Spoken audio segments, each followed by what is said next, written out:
As we saw the previous week in chapter 18 from verses 1 to 12, Krishna explained like how renunciation does not mean stopping work. Rather, he was speaking about how renunciation means dedicating one's work to Krishna, offering one's work. It's not giving up work, rather, it's making one's efforts into an offering. And he also spoke how the wise perform duty without attachment.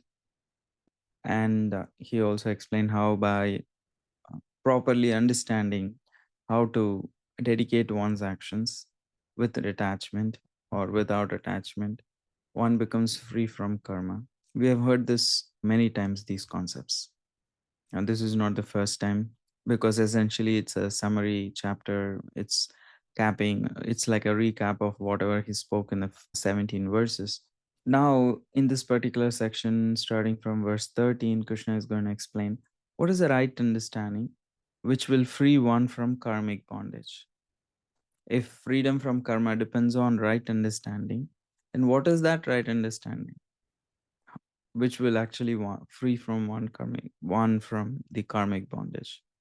That will be explained here from the verses 13 to 40. In verse 13, Krishna explains or introduces the causes of action and explains them in 14 and 15, and describes what happens when one does not see the world like this, and what happens one actually sees the world through this vision in 17th verse.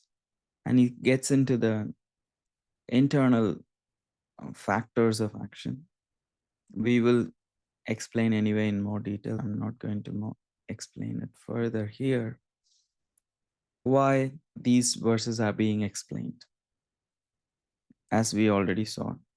If freedom from action can be achieved by properly understanding, that means when the understanding is, if I understand something, that means I live by it. If you understand and act and apply it, and one can achieve freedom from karmic bondage. That is why Krishna is explaining how action actually works. Because if we misunderstand how things work, especially how karma yoga is done or karma is done in this world, how we act in this world, if we misunderstand it, then essentially we may misunderstand the concept of karma. We misunderstand the concept of responsibility, because we will do what is within our responsibility and neglect we will neglect what is within our responsibility and try to do things which is not our responsibilities. In this way, misunderstanding the science of action means that we essentially misunderstand the concept of karma, the law of karma, and responsibility, and also eventually we get into karmic bondage. That means we also miss the concept of liberation. That is why Krishna is analyzing the concept of action or the science of action through 5 causes. This will prepare Arjuna, and through Arjuna, all of us, to act in this world without illusion. Especially Arjuna is going to fight a war. How can he actually engage in this war without being affected by illusion? That's the psychology of doership.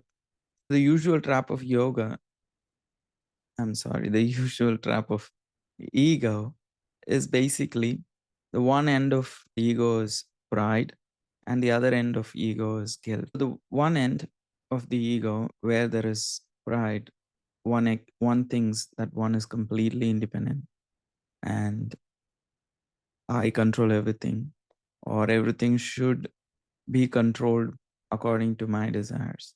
And when things does not go according to my desires, then that creates anger, frustration.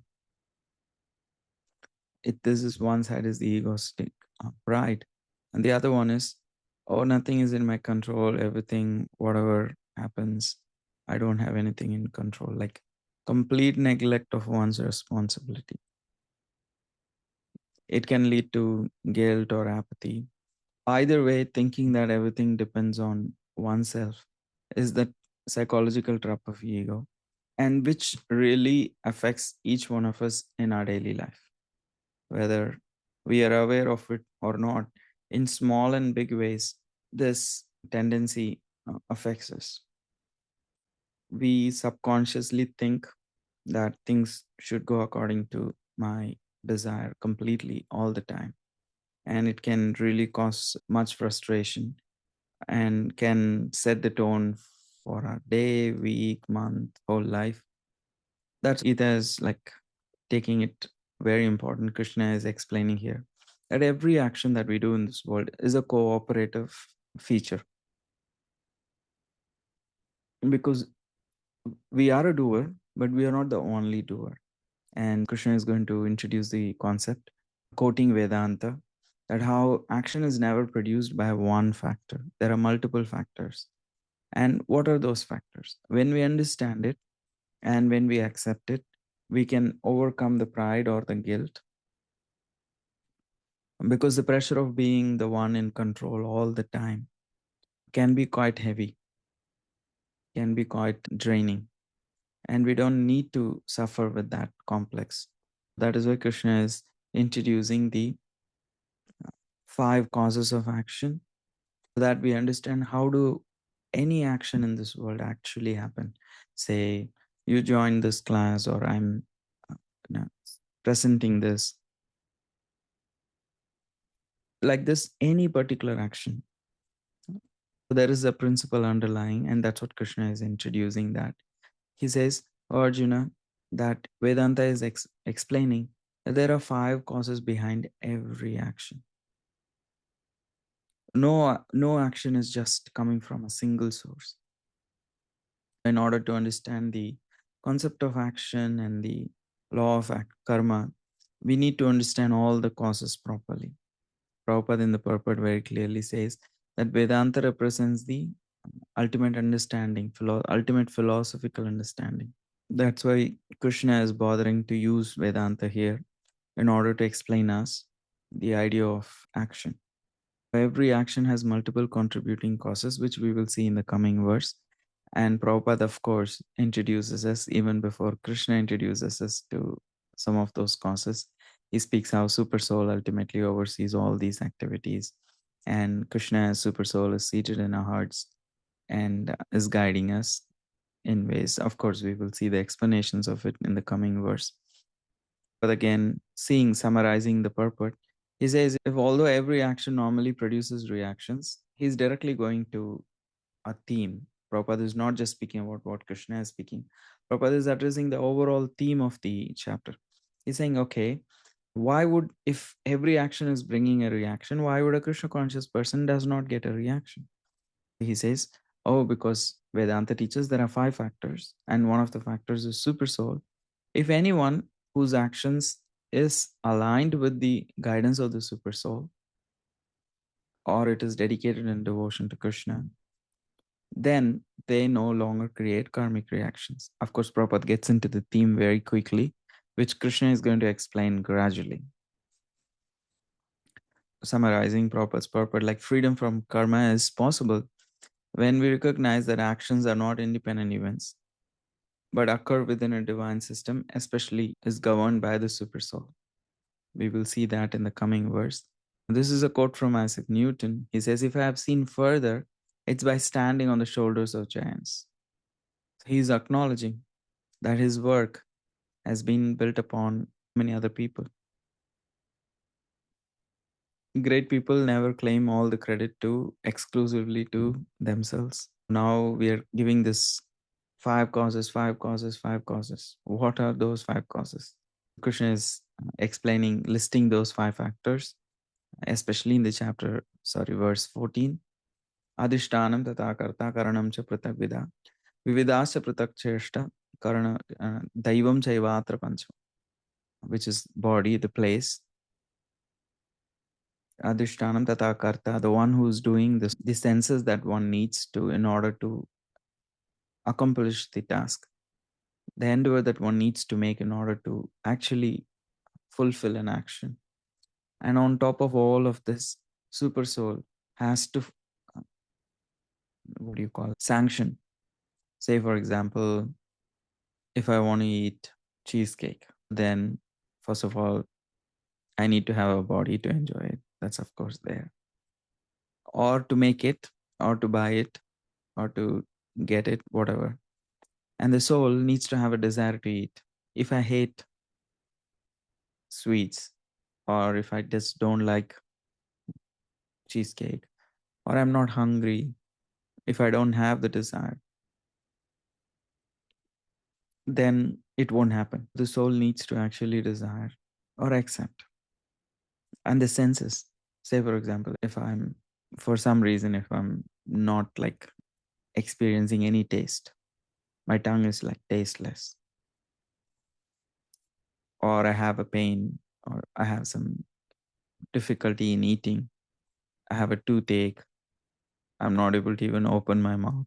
Okay, so then I can have the cheesecake, but I won't be able to. The senses are required and the effort. I cannot have the cheesecake on my table and keep looking at it, and that way I can enjoy the cheesecake. No, I would have to do the effort of picking it up, putting it in my mouth. What to speak of picking up and eating, I would have to do the hard work of going, buying all the ingredients, baking it. The baking needs to go. I'm dependent on the oven, temperature, everything. Everything. Even if I just went to a shop and bought ready, still, okay. Still, I need to make the effort to eat it. And then the super. If I didn't have the karma to actually have it, despite having everything, sometimes I may just not find it. I may just keep the cheesecake here and then go for a few minutes and then come back and see somebody has taken it. How many times these things have happened?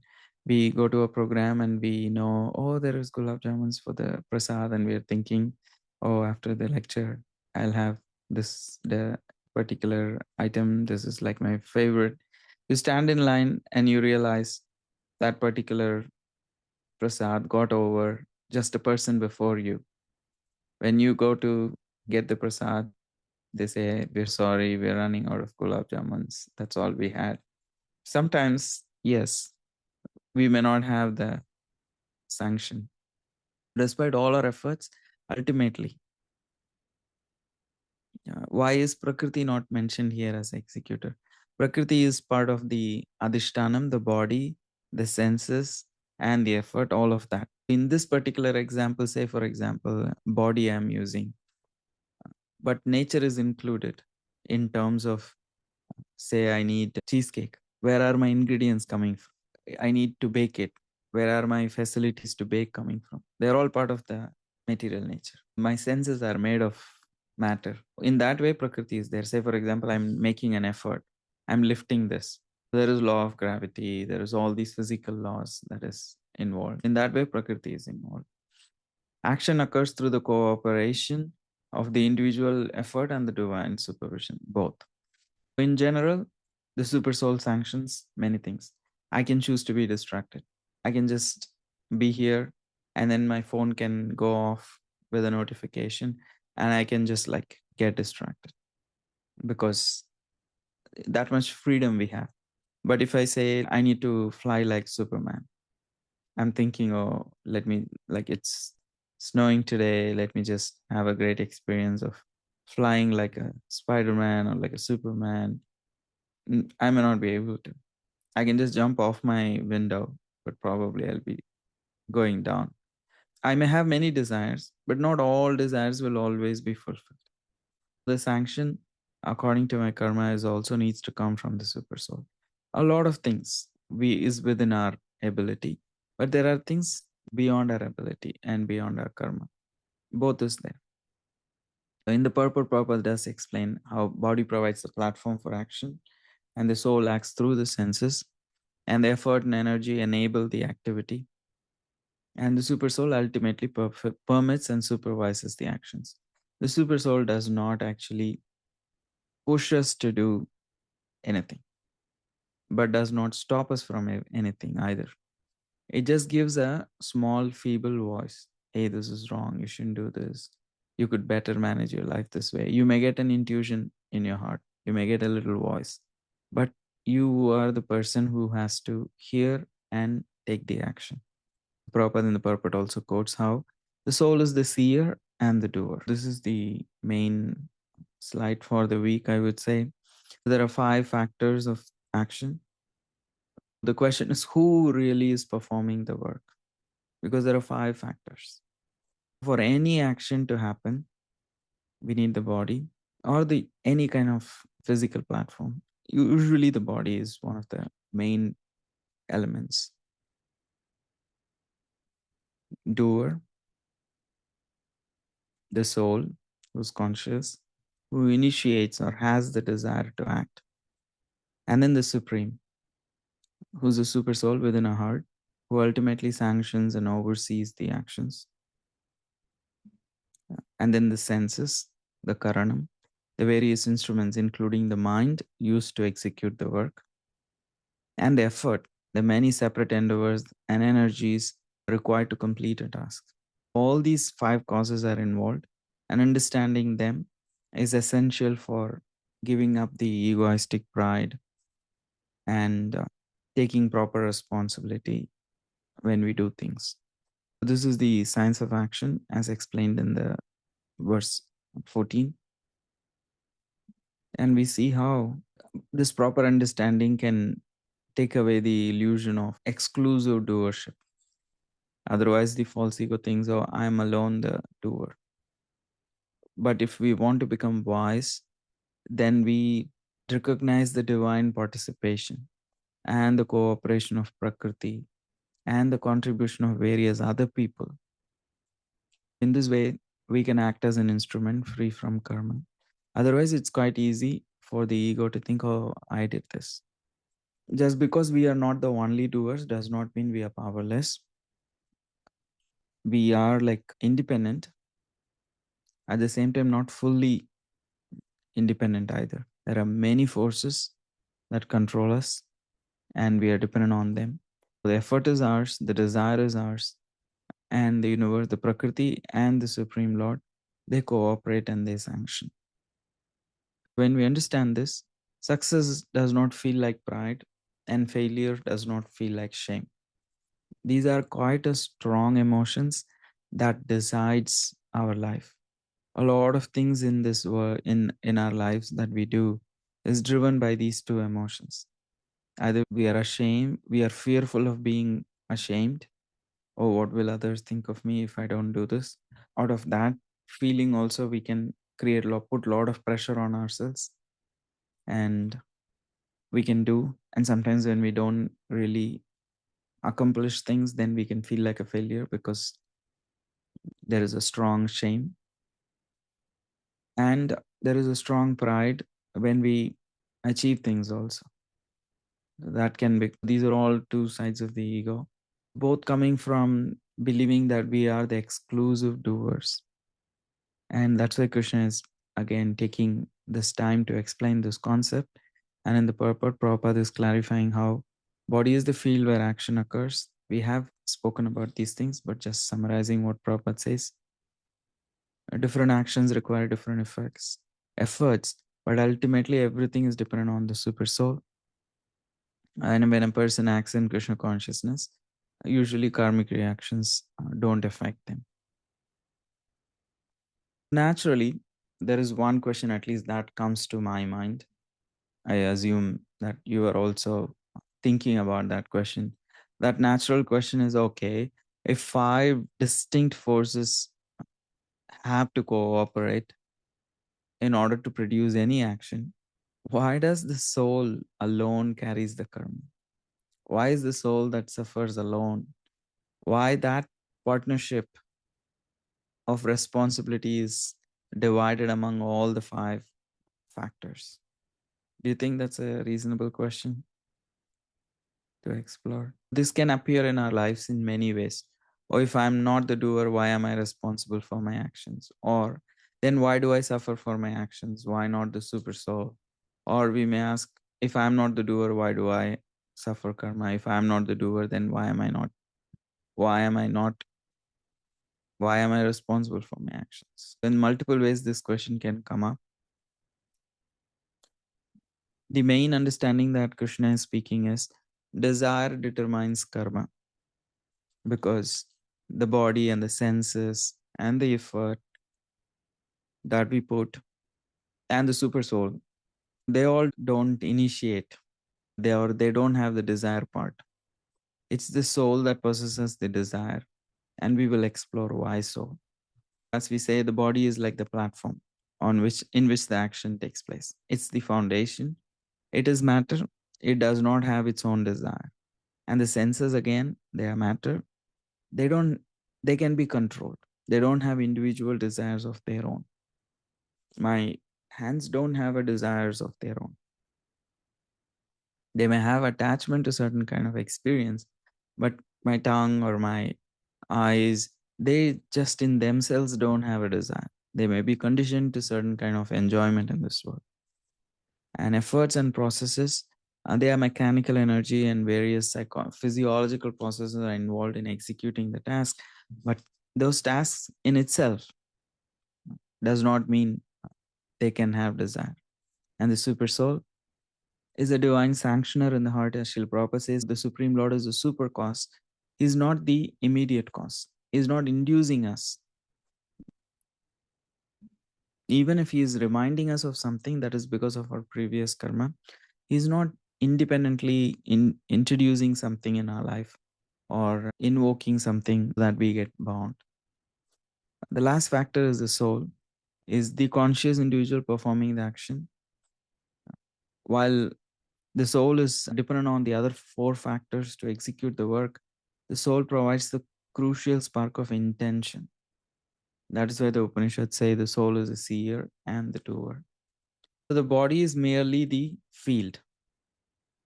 The body provides the platform for action, and it is made up of matter. Matter cannot have desire. Therefore, it holds no moral responsibility. Similarly, the senses, they don't have any moral responsibility either, because they are also what you call tools or matter, essentially. And as we saw, the efforts and processes, they enable activity to occur. But in itself, they don't initiate themselves. Somebody has to do that. And the super soul, again, it facilitates and never imposes the desire. In that sense, what we are left with is the soul, the conscious individual performing the action. The last factor that is remaining, whose intention, desire, motivation, and that becomes the real cause. And this initiates the desire. It becomes the true moral agent. That is why we need to understand that there is a hidden team behind every result. If you have to watch a movie, there's a whole crew behind it that we don't really see on the screen.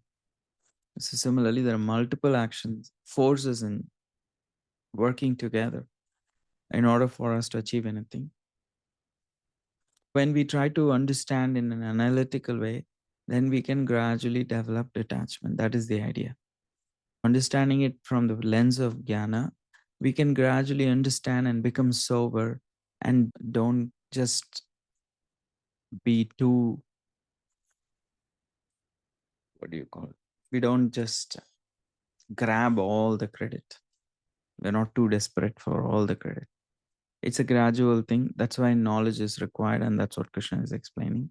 Why we take too much credit and too much blame? Because our mind our ego is self-centered and does not understand that the reality is more complex. That's why Krishna is explaining that if we understand this, then we won't make the mistake that generally people make when they think they are the only doers. What is the mistake they make? They develop the illusion of soul doership. And in that way, they fail to understand reality.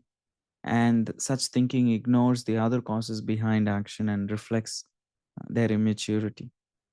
It's an incomplete perception and also misunderstanding agency. That means they think when they suffer, they think somebody else is responsible for it. When they actually are successful, they take all the credit.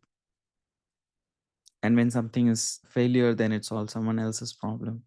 Why is God doing this to me? Why is the world not cooperating with me? Why are people like this? We become quite frustrated because of this illusion.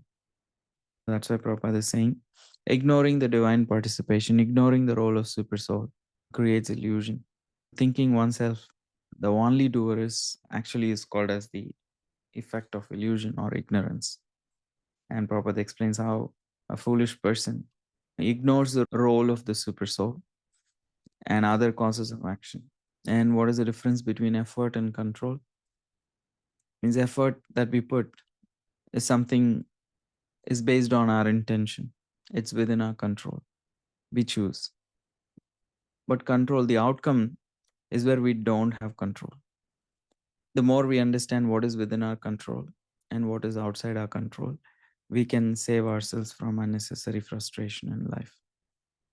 And what happens when this illusion, when this knowledge that Krishna is explaining in the verses 14 and 15 is understood? What happens? One becomes free from karma when the ego dissolves. That's why it's very important, because we're speaking about karma yoga. That means acting with detachment, acting with knowledge, acting without attachment. That's why when a person acts without false ego and with clear understanding, then those actions does not bind. That's why Krishna is encouraging Arjuna, yes, fight the battle from this place of understanding. That way you won't be actually bound by karmic reactions because you're doing it under the divine guidance. Arjuna's hesitation is coming from thinking he is the sole doer, and he is not understanding that by doing it under the divine direction of Krishna, it does not produce any karmic reaction. That's why this concept is again being explained. And Prabhupada does summarizing Prabhupada, he says that how a person acting in Krishna consciousness does not become entangled in karmic reactions because they act as an instrument than independent controller. What truly belongs to us is not the outcome, but the intention behind our actions. Thank you so much. What truly belongs to us is not the outcome, which is what we usually think in life. The result is what belongs to me.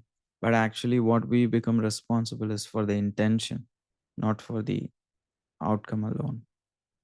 And the real place where karma begins is, that's why it's not when we start doing. What are the desires that we are actually ruminating and creating that's going to lead to action?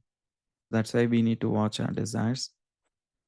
And the last verse of this section, Krishna is explaining the inner mechanics of action, because he's speaking about desire.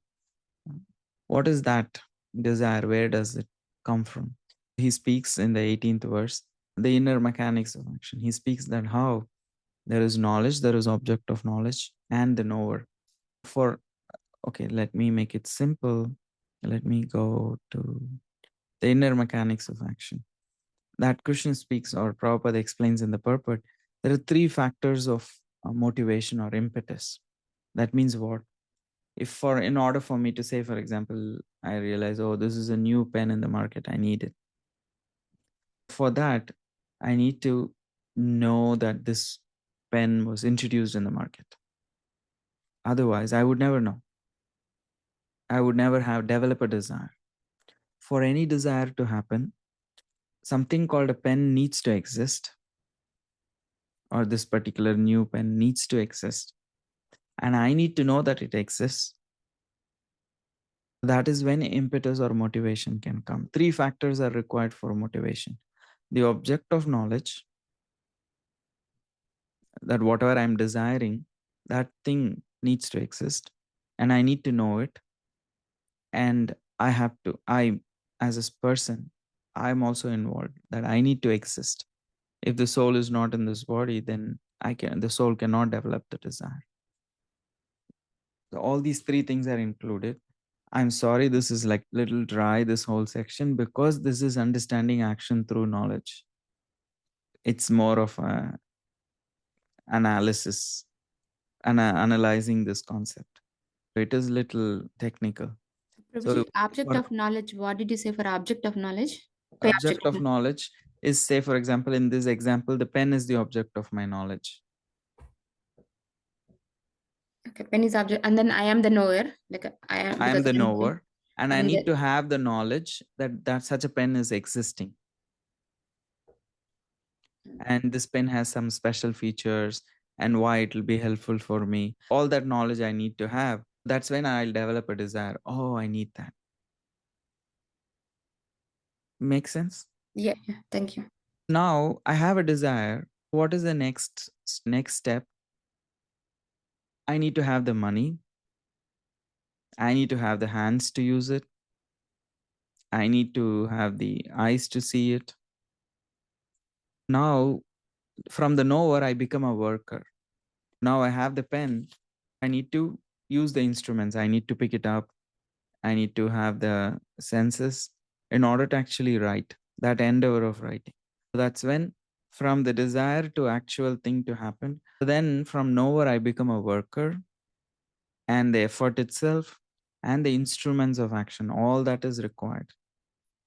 The instrument of action is both subtle and gross, the mind as well as the physical body, as well as the paper, all kinds of things. The true constituents of work is the worker. I need to exist, I need to put the effort, and I need to have the instruments to make it happen. It's not very different from what we already saw, but Jnana Yoga is like this. You pick all the details and analyze. And it's quite interesting to see how things work within us, even though we don't sit and think about these things. This is how psychology of action works. The more we understand, then the more we can actually create a distance between the stimulus and the response. Indira, Hare Krishna. Hare Krishna. The work is using the pen? Yeah, the actual action itself. Okay. Because the title is the three constituents of action or work. The actual work itself is one element. Now, why Krishna is picking up on all these things into details, he's going to explain how all of these things or some of these things can be influenced by the three modes. Say, for example, my knowledge can be in mode of goodness, mode of passion, mode of ignorance. Then what happens? My motivation becomes accordingly in mode of goodness, passion, or ignorance. Or my object of my knowledge could be a destructive thing. Accordingly, my impetus, my motivation develops into three modes. Similarly, the work, my motivation, if it is very passionate, then I do for things for egoistic pride. If it's for ignorance, then I want to destroy others through my work. And if it is in the mode of goodness, I just want peace or something from that work. That's what in the next section, Krishna will start from verses 19 onwards. He's going to explain every constituent of action and the result of action, everything through the three modes. Got an interesting section from verses 19 to 40. In about 21 or 22 verses, Krishna is going to explain knowledge in the three modes, knower in the three modes, happiness in the three modes, determination in the three modes. Many analysis we are going to see, understanding and knowledge, all of these things in three modes. Around 5 to 6 factors he is going to analyze based on the three modes, and that's what we will start next week. That's why I'm just introducing this week why Krishna is actually speaking about these things. If we go back and look at the verses that we saw today, I'm not going to make it any complicated. It's okay. You can go and read the book. But the impetus is quite an important thing because karma begins not with action but with desire. That's why Krishna is starting here, and then he will go on and analyze everything. The summary of this section is nothing in life happens because just one person. Many forces work together behind every action.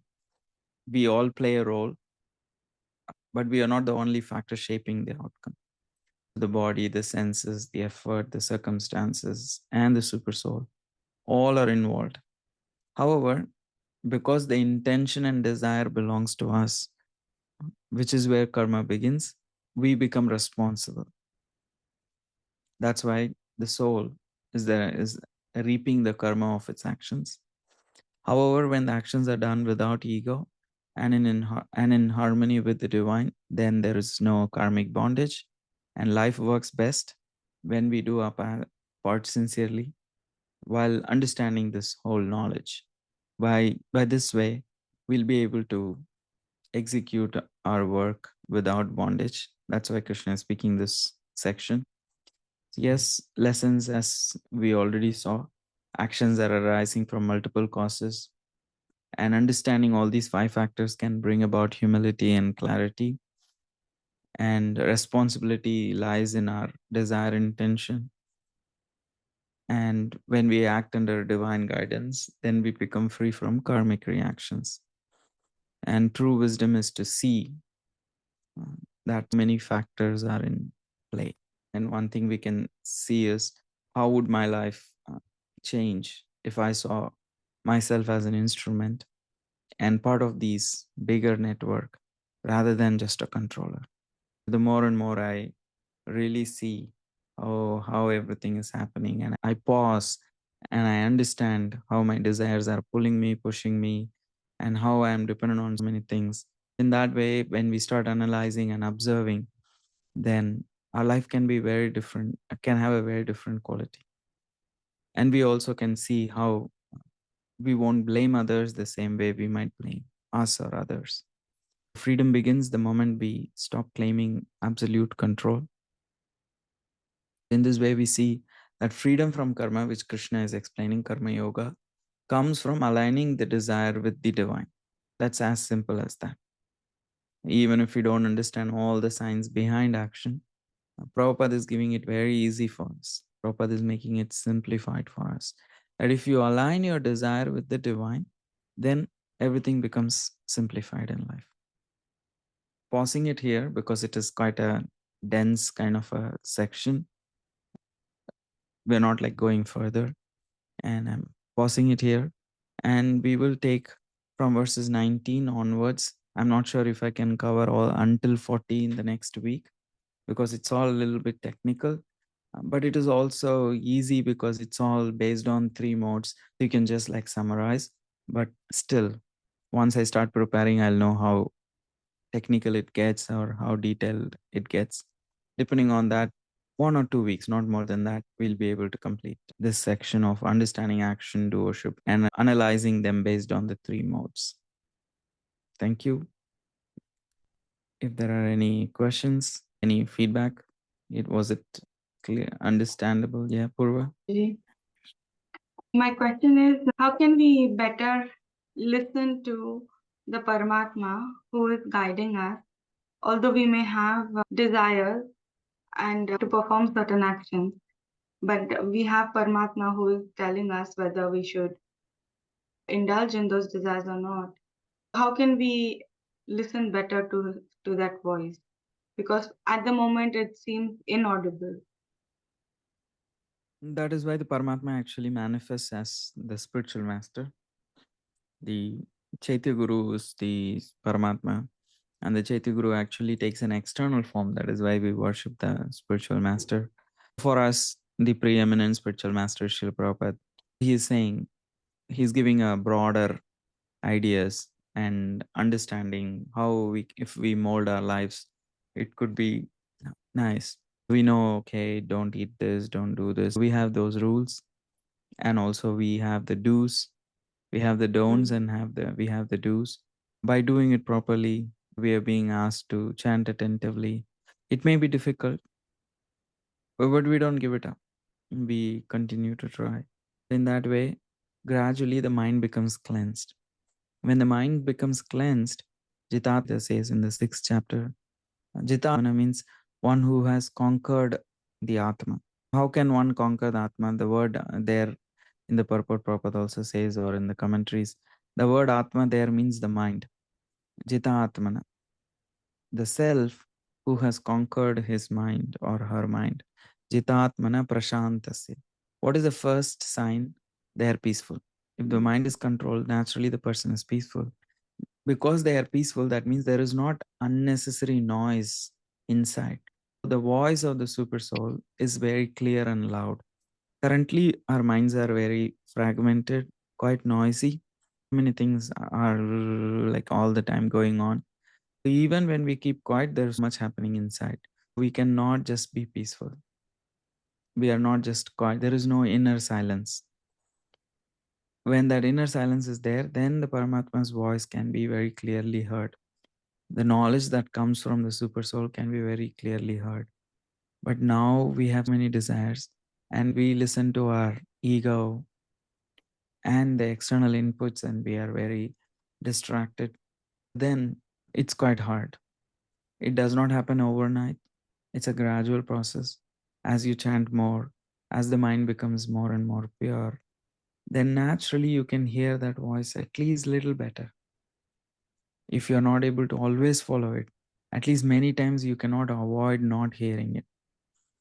You have to actively push it aside and do what you want to do. The more and more the mind is purified, we will be able to hear the voice of the Paramatma. However, this first step is, it's a Bhagavatam verse, I'm forgetting the verse. It says how the spiritual master is an expansion of the Supersoul. Because currently we don't have the ability to hear, the Supersoul manifests mercifully as the spiritual master. And by following the instructions, gradually we develop the ability to listen to the Supersoul. In that case, that is why an advanced devotee can take inspiration from the Supersoul, who's non-different from Krishna, and actually act comfortably. And this can also help us in our mundane desires also, right? We will Some people learn to understand what is good desire, what is not required. We will develop the detachment or the strength to let go of what is not helpful for our relationship with Krishna. Currently, we struggle with it. But the more the mind becomes purified, it becomes very easy to give up things that is not necessary. Okay, thank you. Prabhu mentioned that the doer, whatever we are, it's mainly in our consciousness, the way to recognize who is the doer, right? You concluded with that, to give up control. Can karma be changed if we come to that conclusion and we change our consciousness to understand that Krishna is the doer and not us? Is that like a switch that can change our karma? Surely, devotion can change the karma. In Rupa Goswami does say in Bhakti Rasamrita Sindhu, it's not just the prarabdha, it can change aprarabdha also. Some prarabdha it may not be able. Say, for example, I have a certain height. My karma may not change. I may not, just by practicing bhakti, I may not become taller. My nationality is fixed. I may change my citizenship. But I'm born in a certain country, born to certain parents. Those things are not going to be changed. But my prarabdha in terms of, if I would not have changed, I would have just probably lived blaming others and complaining and cribbing about stuff and bitter. But if I change by coming to bhakti and practicing, I can start to see, hey, it's not necessary like this. I can not live better and change the quality of my life, and become, in that way I can change the quality of my life. The amount of money I have may not change, but my attitude towards life and others and to myself, that may actually change. That's a big deal actually, because the quality of life is not always the external changes. The quality of life is also internal change in quality. Life changes a lot by the internal change. Karma can, a lot of that can change through the process of bhakti. When the consciousness develops, I may still say, for example, you have the karma to lose some amount of money. I may lose it, but when I may not suffer the same way I would have suffered if I did not have spiritual consciousness. I may still have some health issues, but that may not limit me the same way it would have internally limited me or panicked me. That way, the karma can change this life and the future life. And because I'm not like reacting the same way, I'm also changing my future. Because of not reacting, I'm not creating further reaction. I'm stopping that effect. The karma bhakti also has the ability to exhaust the pile of aprarabdha, which is lying, which is not yet allocated to me. Even that is being taken away by the process of bhakti, through the process of chanting. Collectively, a lot of purification is happening. Massive amounts are happening. One more related question, Prabhu, if it's okay. First, in this context, whatever you mentioned, bhakti purifying, does that refer to internal purification more as in process of chanting, our own devotional service, or is it referring to external to seva, or is it both? What does that mean in terms of seva? When we say more of bhakti can remove aprarabdha karma, which is more effective in that? Is it our own internal purification in terms of the practices of bhakti, or is it external seva in the sense serving devotees, serving the temples? Which of those is more effective since? If I paraphrase your question, you're asking, because there is going to be a purification through the process of bhakti, will that purification result not just in internal peace, but in also external abilities and skills and empowerment in terms of how we do things in the world, how many people we are able to touch and affect, and like that? Yeah, the result as well as which one should we focus on more? Was really my question. Should we focus on the internal purification, or should we focus on service to others? Because I bhakti can think have there is two aspects. not, I don't think they are mutually exclusive, because, say, for example, if I'm really becoming purified, then naturally selflessness is part of the soul. If you're really enjoying and relishing what you have, you also want to serve, want to spread it. However, there is also people who are very advanced. They don't go out to preach or anything. They are bhajananandis. They also have a different mood. But in general, if you are really experiencing, then it is much easier to share it. Also, beyond a certain limit, our sharing does not actually create an impact if it is not internal, if there is no internal purity. Some splashes we can make, but beyond that, we cannot actually inspire anybody. Even in bhakti, you can introduce someone to bhakti, but to inspire that person into higher stages and to sustain their devotion in terms of resolving and inspiring them through the struggles that they go through in their lives is not very easy, because everyone will struggle in life, whether one is a devotee or not. Who's going to give that strength and inspiration?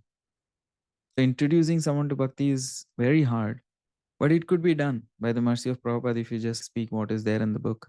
If you have little analytical intelligence, you can understand things and you can present. Surely people can get inspired. That's not a big deal at all. It is a big deal, but it is after a certain way. When you look at it, it's not a big deal. However, what it takes to actually draw surrender from the heart of a soul, that takes a lot more. If you all imagine, how many of us we are willing to put aside whatever we background we came from, whatever life we had, we have some kind of surrender has been extracted from our hearts. We can imagine the effect of Prabhupada just by his words.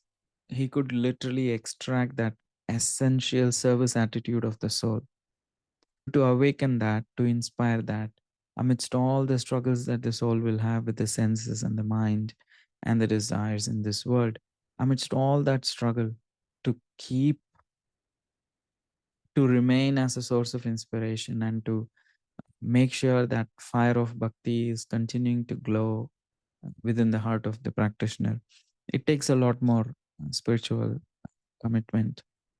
So unless we are really practicing and experiencing it, it would be hard to maintain the bhakti of others. In that sense, they are not like mutually exclusive. We do what is within our capacity in the world, and we continue to do what is within our capacity internally also. They both have needs. It's like eating and digesting. They both cannot happen. They are not mutually exclusive. They are very dependent. And we are also in a preaching moment. Every organization also has scales of measures of success. We are also in a very highly, what do you call, evangelical model. That also affects the way we look at what is advancement. But that's not traditionally true. all the time. If only the preaching to thousands of people is a sign of spiritual advancement, which is true. However, if that is the only scale, then there are many fake babas and there are many other schools of thought.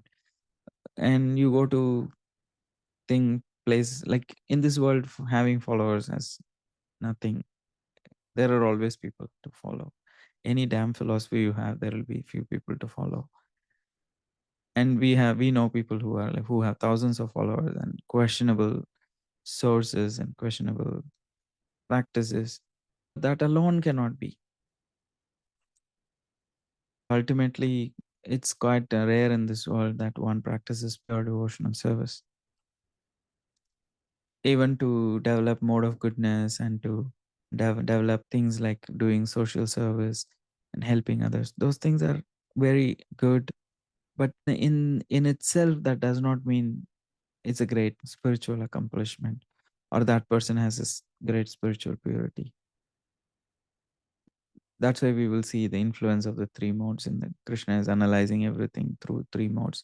Transcendence and goodness may look very similar when seen by the naked eye, but the intentions and the motivations, that's why it's quite different.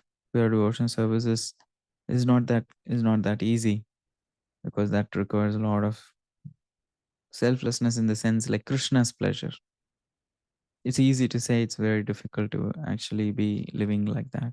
But we are very fortunate, we are being introduced to that, and Prabhupada is giving simple ways.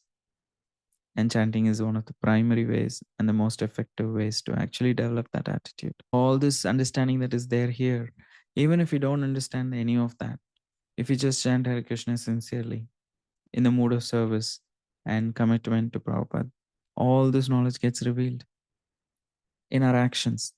We may not intellectualize it, but we develop an attitude, we develop a mood that anyway takes us even beyond liberation. Even if we are not into Jnana Yoga and we are not understanding Karma Yoga through the lens of Jnana and we are not memorizing the verses, but we live by the spirit of it. And hope that answers Sundaranan Prabhu. I don't know, means I don't think you asked all of these things, but it just... A lot of fine points there. Thank you. Yeah. Purva Hare Krishna. Hare Krishna Prabhuji. Continuing on the same topic of karma, when we say that listening to the Paramatma will give us freedom from karma, isn't it? It is mostly the right, not so much the. You're saying by listening to the Supersoul, the karmic bondage will be reduced. But you are saying Yes, but the miseries and then we cannot avoid the the Adi misery. Daivik miseries in this world. Yes, because and then when we say that, suppose there is like some adhyatmic miseries that I have been causing, like from or even Adi Bhautik, and then I react to those, they're going to cause further karma, isn't it? But if I just understand that I am not the only doer and everything, the five factors, then I can to some extent reduce the Adi Bhautik miseries. But the Adi Daivik miseries, I can't do anything about that, no? What are Adi Daivik miseries? The natural ones, The idea is the suffering may be there, the misery may be there, but the suffering may be reduced. Say there is going to be snow, I may not be similarly irked by it or irritated by it. I'm like, okay, it's part of go on. The rain may be there, but it won't dampen my enthusiasm. It's very similar. It's not that when we say, sometimes even we hear Madhavendra Puri was lying in the bed, and when he was passing away, his disciple Ishwara Puri was picking up his stool and urine. That means what? He was bedridden. Means when there will be the bodily reactions and natural whatever is there in this world, even though they are pure devotees, their bodies also will have to follow the rules of the world to some extent. That does not make their consciousness taken away from Krishna. The guarantee in this world is Krishna gives the guarantee for our consciousness. It can be very difficult to cultivate this, because I remember just like a few weeks ago, I was just walking, like I was listening to a kirtan and I was walking on the street, and I I twisted my leg. I didn't fall down, but well, I twisted it and it was very painful. But at that time, although I was thinking about Krishna, I was listening to the kirtan, but at that moment when I twisted my leg, I did not think about Krishna. I was just like in so much pain, and yeah, I did not. And then later on, after a few moments when I continued walking, that's when I remembered, oh, I should have thought about Krishna at that time, isn't it? In that moment of pain. And now when you mentioned this pastime of this Madhavendra Puri, that he was conscious even during It's a his gradual death. thing. It's a gradual thing. Yes, but it seems You don't need to put your much expectation on yourself. Like, it's a yeah, but gradual I was thing. yes, it's gradual, yes. And also, when, like, again, Krishna also says, for devotees, it's not that we have to remember Krishna. We try our best to cultivate the consciousness, and he gives the results of whatever level we have developed. It's not that we force it. Our sadhana is not the one which is going to deliver us. It is Krishna's grace which will deliver us. Our sadhana is a way Yes. to actually develop our attachment for Krishna. That's all. It's not a rule. Our sadhana is not like the thing, by the strength of it will be delivered. No, before Maya, our sadhana is nothing. It's like carrying a little stick to chase away a tiger. Our sadhana is to actually attract the mercy of Krishna. Krishna will take care of everything else. Yeah, remembering him at the time of death Remembering, is not we in our don't know hands. whether we'll be able to remember, not remember. Today, when you are fully conscious, do your sadhana, and gradually you will come to a place where you will feel that confidence. Okay. So ultimately, it is by Krishna's grace that we'll be delivered. It is by Guru's grace that we'll be delivered. Our sadhana is just to show that we are really serious about loving Krishna. Yes, as you had written in the slides, that we control our efforts, not the outcome, Outcomes. isn't it? And yeah, our duty is to show that, we are really, our service, our sadhana is all, this is all to show that our willingness to love Krishna. In themselves, they are not anything to just give us Krishna. They are to attract. If you see our philosophy, it's 2 fingers short. Krishna looks at Mother Yashoda's effort. She's sweating and she's trying hard to tie him. That's when he thinks, okay, my mother is working very hard. She will never be able to tie me. But because she's working hard and she's having this desire and she's really trying her best, it's okay. I'll come under her control. The same way, the soul has no absolute power to achieve Krishna. But by the effort of devotion, bhakti, Krishna comes under this control. But then, Prabhuji, I just then remembered the pastime in the Bhagavatam of King Bharat, he performed many austerities, and then yet because of the deer, like he thought about the deer, and then the next life he became a deer. No, Then that whole thing is more of an example. His pastime is to show that if one does not have association, even at a very advanced stage, one can fall down. It is just to create an kind of an example. It's not a very normal kind of a rebirth. Which deer will remember their previous birth? yes, that is true. It's a very special case. Okay. Thank you. We don't have the fear of going into the body of a deer or anything. Our fear is not what body we will get, what will happen to us. No, we don't have that fear. But I Because was just Krishna is a thinking, just God. We have that faith that I'm under Krishna's protection and I'll be okay. yes, We are not paranoid about what life we will have, what will happen, how will I die? Will I die conscious, in coma? Will I die in accident? Will I die in young? Will I die old? Will I die diseased? No, we don't need to worry about those things. Because yes, it's all external ultimately. The consciousness cannot be separated from the soul. What we have to worry about is to evolve our consciousness, develop it. The rest is in Krishna's hand. And he says, my devotee will never perish. That means we have absolutely no worry. We don't need to care about those things. Our focus needs to be, how can I serve and engage and develop my love for Krishna? That's all is our duty. And then we have that faith that Krishna will take care of me. There is no, that is an aspect of surrender also. That Rakshishyati iti Vishwa, that Krishna will take care of us. If only we start analyzing, we'll be completely paralyzed. Yes. Beyond a point, all the knowledge, intelligence, you switch off. Faith has a huge Because role in to the play. Bhagavatam also, sometimes there are contradictory pastimes, and then we don't know what to do, what to think. Yeah, So that's, yeah, yes. we do read and understand through the commentaries of Acharya Vishnu Chakra Thakur does, is not a very normal pastime. Because no deer remembers in the next life that their previous life they were they were like a king and fallen down because of a small desire. It's just to show us the seriousness that even at that stage, if we neglect association, then we could be distracted. Okay, thank you. I thank you. I do have to stop now. Thank you very much, Krishna. See you next week. Thank you. Thank you, Grateful for all Prabhupada, of you. Krishna. Thank you so much. Thank you. See you all soon. Srila Prabhupada ki jai. Shri.